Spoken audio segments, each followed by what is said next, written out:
네, 성경 이제 구약을 보면 그 애굽이 나오잖아요. 애굽은 지금의 이집트예요. 그래서 이스라엘 백성이 애굽 땅에서 430년 동안 있잖아요.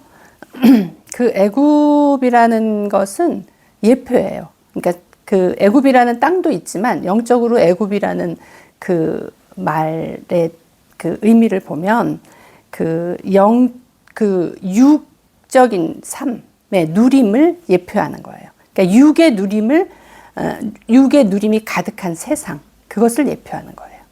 그러니까는 세상의 모든 즐거운 것이 애굽에 다 있는 거예요.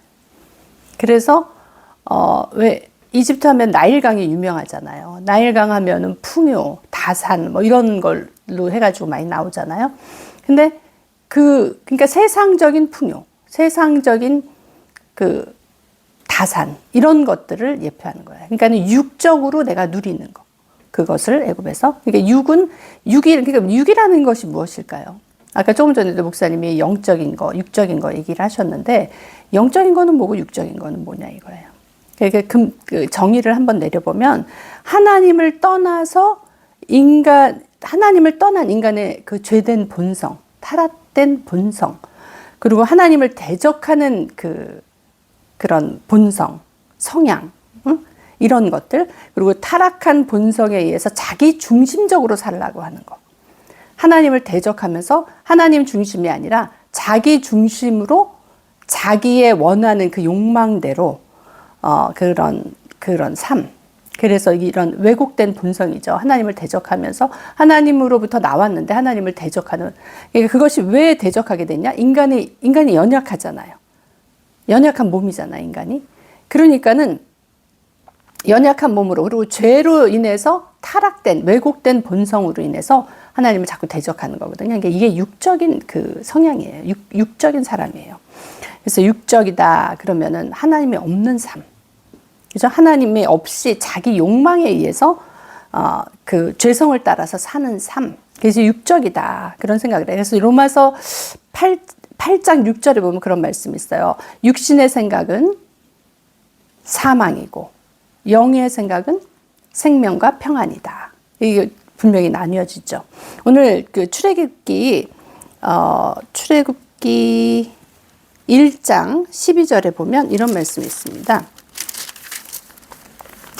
이스라엘 백성들이 그 애굽이 그러니까 그 요셉이 마지막에 그 장사 지내는 장면이 나오면서 창세기가 끝나잖아요. 그래서 이제 출애굽기가 시작을 하는데 출애굽이 됐을 때 출애굽기를 시작할 때 그때 당시는 요셉이 죽고 나서 한참 지나서 애굽에 있는 왕들이 요셉에 대해서 모르는 그만큼의 시간이 지난 상태예요. 그런데 그동안에 이스라엘 백성들이 너무 번성한 거예요.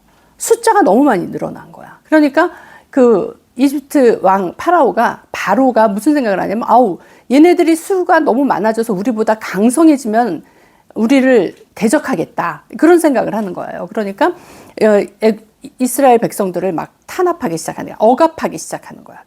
그래서 1장 12절에 보면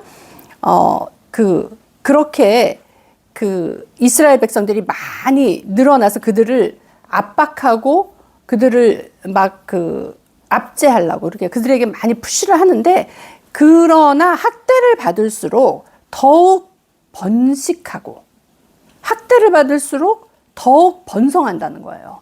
학대를 받을수록 더욱 누가? 이스라엘 백성들이 학대를 받을수록 더욱 번성하고 퍼져나간다는 거야. 수가 많아진다는 거야. 그러니까 애굽 사람이 이스라엘 자손으로 말미암아 근심한다는 말이야. 근심하여, 이런 말이 나오거든요. 근데 이 근심하다라는 말이 그 원어로는 쿠츠라는 뜻이에요. 쿠츠는 무슨 뜻이냐면 몹시 싫어하다. 근심함으로 이렇게 얘기하지만 사실 몹시 싫어하는 거예요.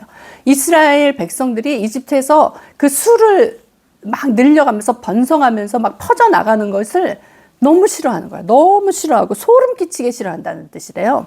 그냥 싫어하는 게 아니라 소름 끼치게 싫어하는 거야. 얼마나 싫으면 소름이 끼치겠어요? 소름이 끼치게 싫어하고, 그러니까 강력하게 거부하는 거죠. 강력한 거부감으로 강력하게 싫어하는 거야. 근데 이런 말이 쿠츠라는 이 원어가 싫어한다 이 말이 어디에 또 있냐면 그 리브가가 에서와 그 야곱의 엄마잖아요.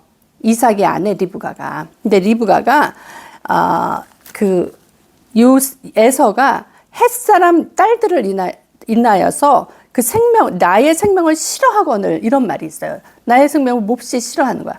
몹시 싫어하는데 그게 무슨 뜻이냐면 그게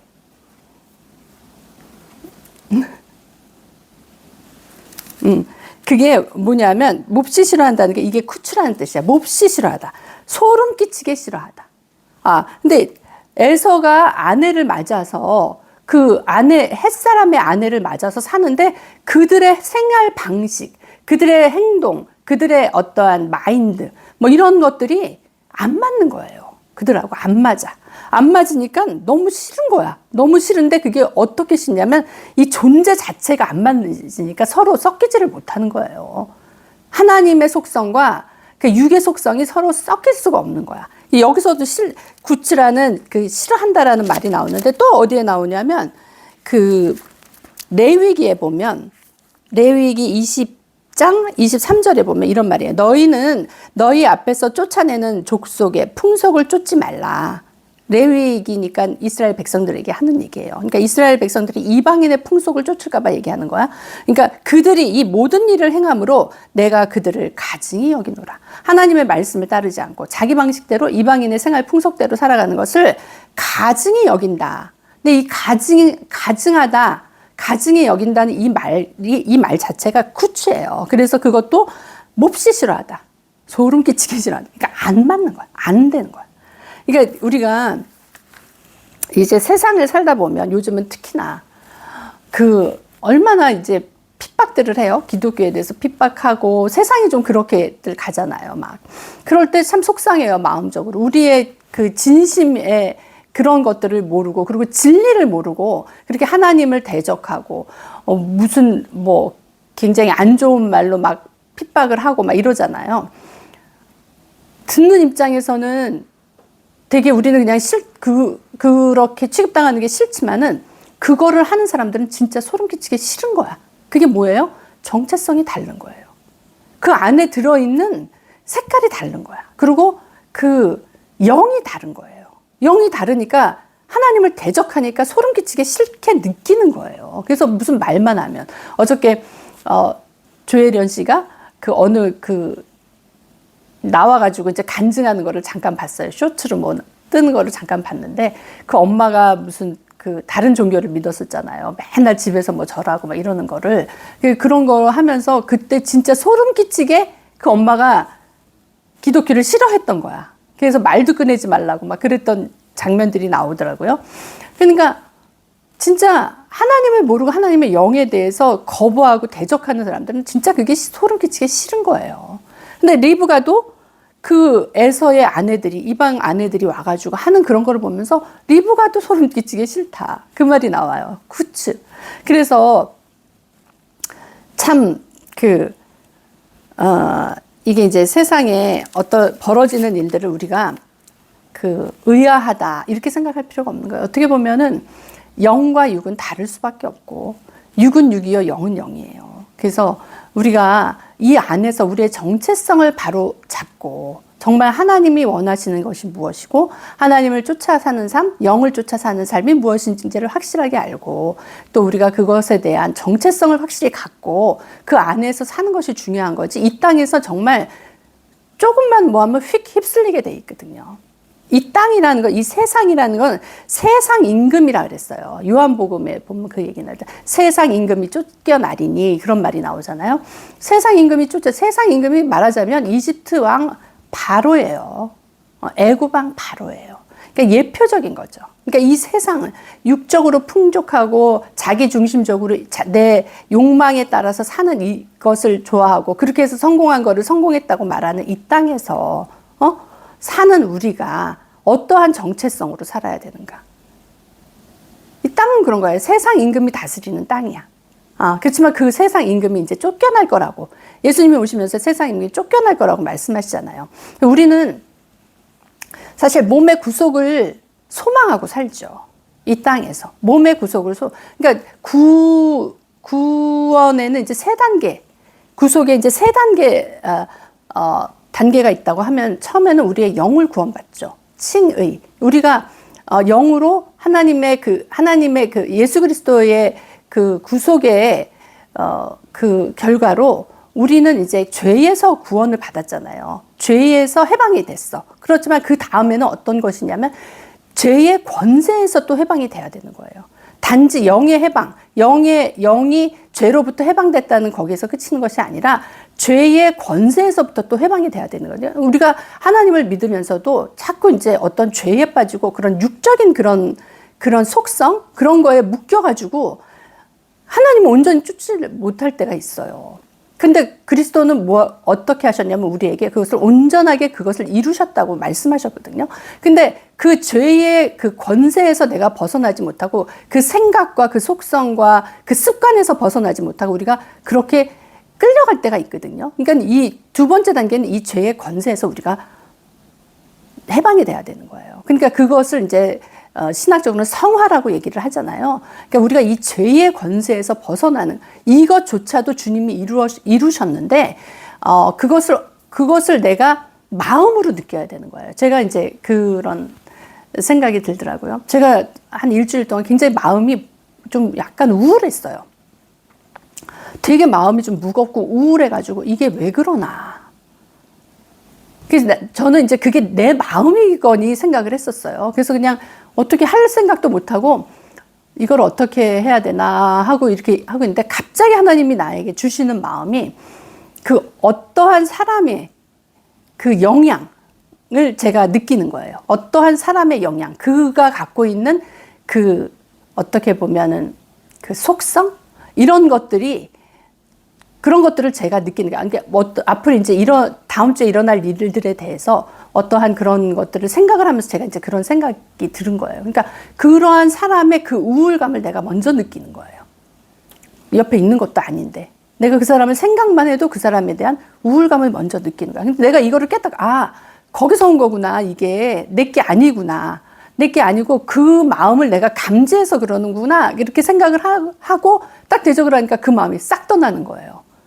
그러니까 이게 어떠한 세력이 있다는 거죠. 죄의 권세가 있다는 거죠. 우리가 이 죄의 권세에서 벗어나려면 하나님이 주시는 그 답을 얻어야 되는 거예요. 그 답을 내가 깨닫잖아요. 이게 왜 이런지를 알잖아요. 그러면은 즉시 그것이 떠나요. 그전에는 내가 그런 마음이 있다라는 거는 마음으로 알았어. 마음으로 알았는데 해결할 수가 없는 거예요. 이 마음이 계속 내 안에 있는 거야. 근데 이 마음이 왜 생겼는지, 내가 이런 심정을 왜 느끼는지를 딱 알고 나서 대적을 하니까 그게 싹 떠나는 거예요.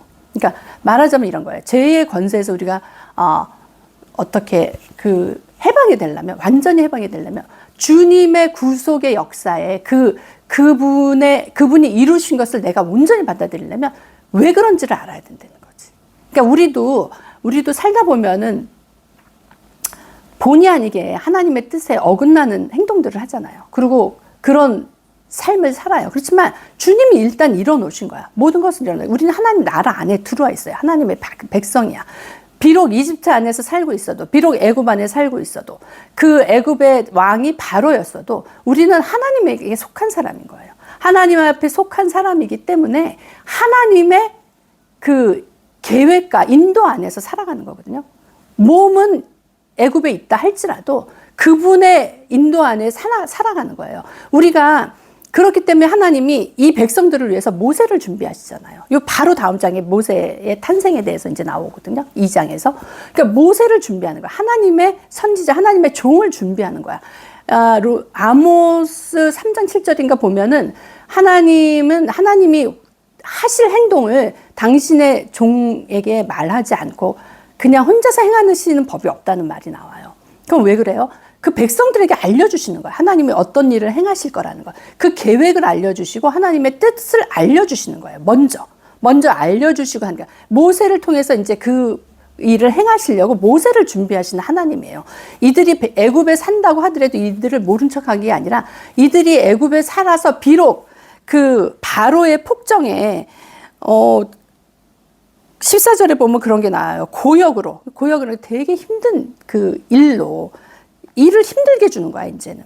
그 애굽 왕의 종이니까 종은 왕이 시키는 대로 하잖아요. 그러니까 그들의 생활을 괴롭게 하니 흙 이기기와 벽돌 굽기와 농사의 여러 가지 일이라 이 시키는 일이 다 엄하였더라. 이런 얘기가 나오는 건데, 시키는 일을 굉장히 힘들게 하는 거야. 사람을 그냥 완전히 쥐어짜는 거죠. 우리가 이 세상에 살면서 얼마나 고난을 받을 때가 많잖아요.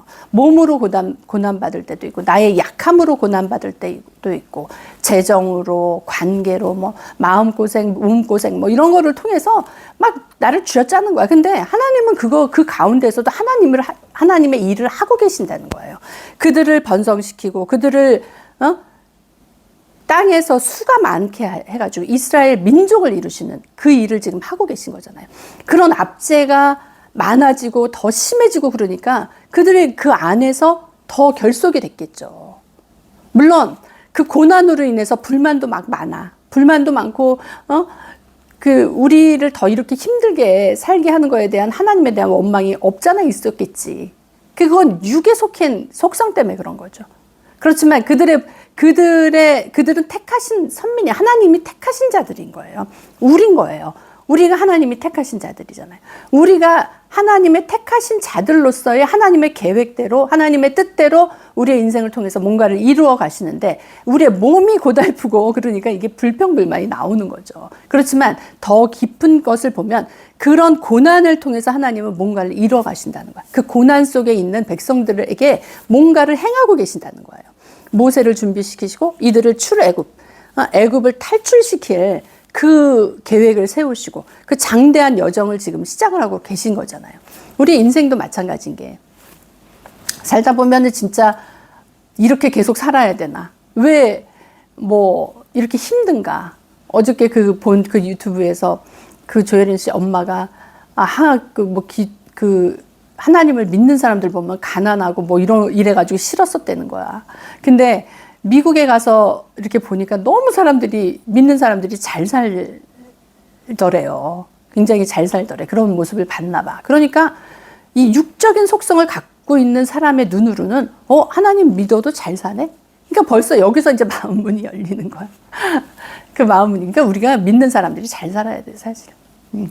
그래서 믿지 않는 사람들이 올 수 있게. 그것을 보고 부러움으로 하나님 앞에 올 수가 있어요. 그래서 이건 사실 육적인 동기죠. 진짜 하나님이 우리에게 주시는 것은 우리에게 복을 주셨어요. 하나님이 우리에게 복을 주셨어요. 하나님이 우리에게 복을 주셨다는 게 어디 있냐면 에베소서 1장 3절에 보면 찬송하리로다. 하나님 곧 우리 주 예수 그리스도의 아버지께서 그리스도 안에서 하늘에 속한 모든 신령한 복으로 우리에게 복 주시되, 복을 주셨다는 거예요. 복을 그러면서 나중에 이렇게 쭉 내려가면 우리들이 기업이 되게 하시고 우리들을 하나님의 아들들이 되게 하셨다는 거야. 아들은 뭐예요? 아버지의 유업을 받은 상속자예요. 아버지의 유업을 받은 상속자로서 아버지가 갖고 있는 모든 것을 갖는 아들이 되게 하시고, 이게 우리에게 주신 하나님의 복이에요. 단순히 이 땅에서 좀 잘 살고 풍요롭고 이 정도가 아니라 하나님이 갖고 계신 모든 것을 상속받을 수 있는 그 상속권을 받은 아들이 되게 하는 복을 우리에게 주신 거예요. 그 아들이 되게 하는 복을 지금 하나님이 이 땅에서 만들어가고 계신 거야. 이 땅에서 우리가 사람마다 다 틀리지만 다 각자의 고난과 각자의 어려움이 있어요. 그것이 왜 갈수록 더 어렵고 나를 더 압제하냐? 왜 난 여기서 벗어나지 못하냐? 그 가운데서 하나님이 이루시는 것들이 있는 거야. 뭔가 우리에게 우리의 수를 늘리는 거, 하나님의 영역을 넓히는 거, 그것들을 지금 하고 계시다는 거예요. 우리의 연단을 통해서 하나님의 믿음의 성장을 이루시고 우리가 어떠한 사람으로 세워지기를 원하시는 거지. 다윗도 마찬가지잖아요. 다윗이 사울에게 쫓겨서 광야로 내몰렸을 때 그때 그의 힘이 거기서 만들어져요. 그가 극심하게 고난받을 때 그 고난받는 자리에서 그를 쫓는 백성들이 모이게 돼요. 그래서 처음에 400명이 모이고 막 이러잖아요. 그러면서 다윗을 추종하는 사람들로 인해서 그의 세력이 구축이 되잖아요. 그게 어디였어요? 왕궁에서 그 일이 이루어진 게 아니에요. 그가 광야로 피신 다니고 도망 다닐 때 그 일이 이루어져요. 극심하게 연단받을 때 그 일이 이루어져요. 하나님이 우리의 연단을 통해서 지금 뭔가를 하나님의 그 나라를 확장하기 위한 그 어떠한 요소들을 만들고 있다는 거. 우리를 좀 더 단단하게 세우기 위한 뭔가를 만들고 계시다는 이 믿음 안에서 진짜 신실하신 하나님을 믿는 믿음이 우리 안에 세워지기를 원하시는 거예요. 진짜 처음부터 끝까지 사실 믿음이더라고요. 내가 그 신실하신 하나님을 얼만큼 믿느냐에 따라서 그것이 나의 인생에서 나의 믿음만큼 펼쳐지는 거예요. 그래서 우리가 사실은 몸의 구속에 대해서 이제 나오잖아요. 몸의 구속을 생각을 하면 우리가 재림을 생각하지 않을 수 없죠. 하나님이 예수 그리스도가 우리에게 오셔서 우리의 몸을 다시 부활체로 온전하게 몸의 구속을 통해서 이루시는 그것을 생각할 수 있지만 또 다른 의미에서는 우리가 이 고난 가운데서도 그 그리스도로 인해서 온전하신 그리스도가 내 안에 계신 온전하신 그리스도로 인해서 내가 몸으로 인한 어떠한 고난에 의해서 초월할 수 있는 거예요. 그것이 나에게 더 이상은 연단이 되지 않고 더 이상은 고난이 되지 않는 거예요. 우리가 똑같은 상황이라도 희망이 있는 사람과 그렇지 않은 사람, 소망이 있는 사람과 그렇지 않은 사람은 삶의 태도가 완전히 다를 수밖에 없거든요. 소망이 없으면 일단 삶에 의욕이 없잖아요. 그렇지만 소망이 있는 자는 그래도 내일을 보고 산단 말이에요. 열심히. 오늘의 이 고난을 재료 삼아서 내일을 빌드업하는 거죠. 내일을 세워가는 거야. 그러니까 하나님은 우리에게 지금 이 땅에서 현재의 우리의 몸의 구속을 그리스도로 인해서 이루신 분이에요. 그리스도께서 십자가에 달려 돌아가면서 우리를 온전히 구속하시고 영혼, 몸을 온전히 그분의 그 머리 대신 그리스도의 몸으로 만드심으로 인해서 우리는 그리스도께 속한 모든 것을 그냥 공급받는, 그냥 연결되어 있어서 그냥 그대로 그것을 누리는, 그래서 이 시간도 이 현재도 우리의 몸의 구속을 이루신 그리스도를 볼 줄 알아야 되는 거예요. 그분이 우리에게 행하신 거, 그분이 우리에게 복 주신 거, 그것이 무엇인지를 깨닫는 자가 이 땅에서 넉넉히 이기는 자로 살아갈 수 있을 줄 믿습니다. 우리 모두가 하나님의 그런 크신 은혜, 복을 받은 자라는 것을 기억하면서 우리 다 같이 기도하겠습니다. 하나님 아버지 감사합니다. 하나님께서 정말 신실하신 하나님께서 우리를 통해서 모든 것을 준비하시고 계획하시고 인도하시고 그 소망의 나라로 인도하시니 감사합니다. 아버지 하나님, 전적으로 우리의 믿음에 달렸습니다. 우리가 하나님을 믿음으로 말미암아 아버지 하나님, 정말 내 안에 계신 그리스도로 말미암아 내가 온전해졌다는 것을 믿음으로 말미암아 나의 몸의 구속이 이미 완성되었다는 것을 믿음으로 말미암아 우리가 이 땅에서 비록 이 세상에서 살지만은 하늘에 속한 자로 살 줄로 믿습니다. 하나님께서 그것을 우리에게 주셨고 그 영광스러운 그런 신분으로 이 땅에 살아가게 우리를 축복하셨습니다. 감사합니다. 모든 영광 주님 예수님께 올려드립니다. 예수님 이름으로 기도드립니다. 아멘.